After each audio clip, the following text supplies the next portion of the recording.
1273 km, c'est la longueur de la côte littorale du Finistère et désormais, il est possible de la découvrir en 3D et cela grâce à notre invité. Yves-Marie Tanguy, vous travaillez donc au CHOM, le service hydrographique et océanographique de la marine. Le CHOM s'occupe par exemple de réaliser les cartes marines dont se servent les marins. Cette année, vous avez développé une des cartes de la côte du Finistère en 3D.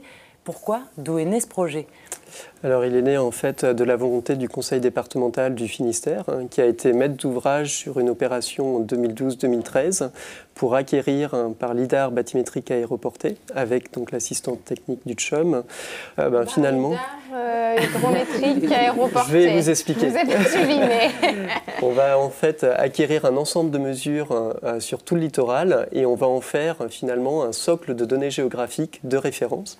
Alors comment sont récoltées ces données? Voilà, l'acquisition. Ouais.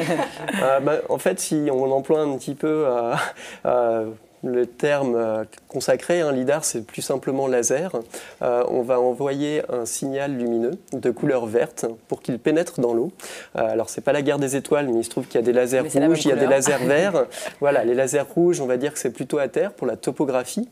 Et puis les lasers verts, on va vraiment se servir de cette propriété pour aller chercher à mesurer la profondeur dans les océans, dans les mers, et ça descend voire dans la rade de Brest.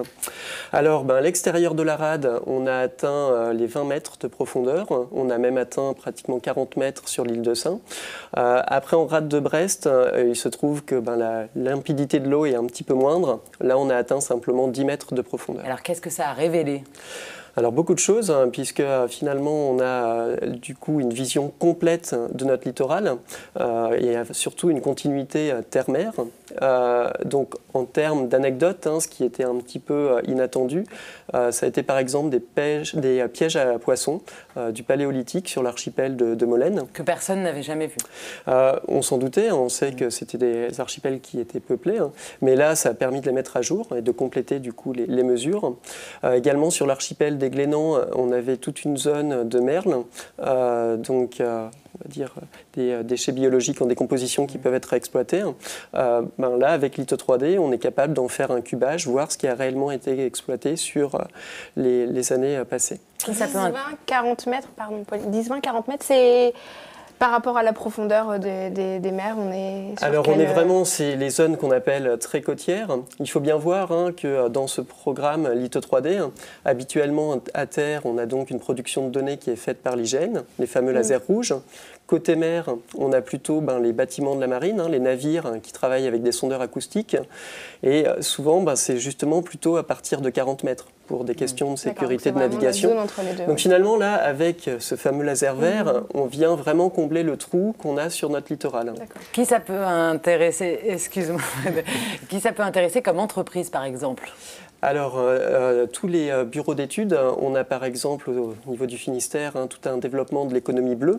Donc, vous avez dû en parler, mais on a des éoliennes, des hydroliennes qui pourraient être prochainement installées. Par exemple, sur l'île d'Ouessant, l'atterrage, le passage de câbles en fait pour faire revenir l'électricité, des bureaux d'études ont utilisé les données LITO 3D.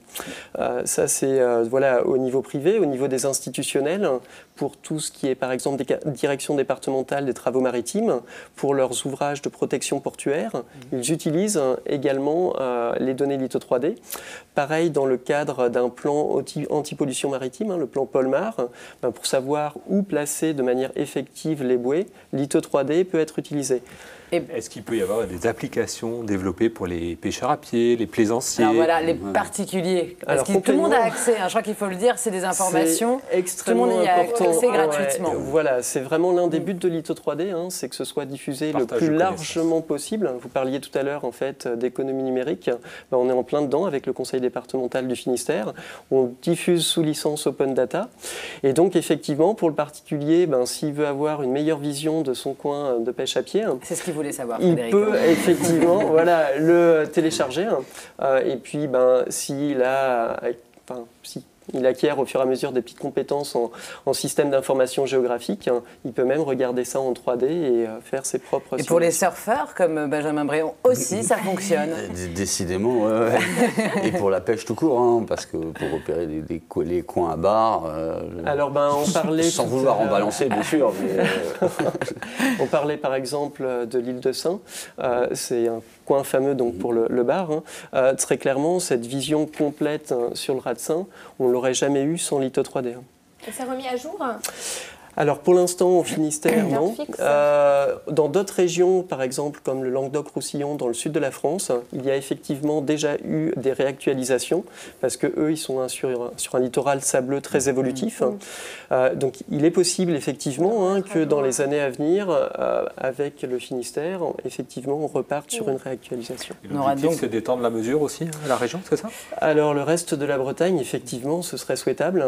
On est en pourparlers avec eux, effectivement, pour démarrer et étendre ce projet litho 3D sur toute la Bretagne et également sur tout le nord de la France, les régions Normandie, Picardie, Nord-Pas-de-Calais. Donc même s'il y aura des fusions politiques, sont également sur les rangs pour acquérir leur propre référentiel litho 3D. Donc on aura l'occasion d'en reparler avec vous. En tous les cas, merci beaucoup. Je rappelle donc que c'est gratuit. Vous pouvez aller vous aussi télécharger votre petite zone du Finistère préférée sur diffusion.chaume.fr.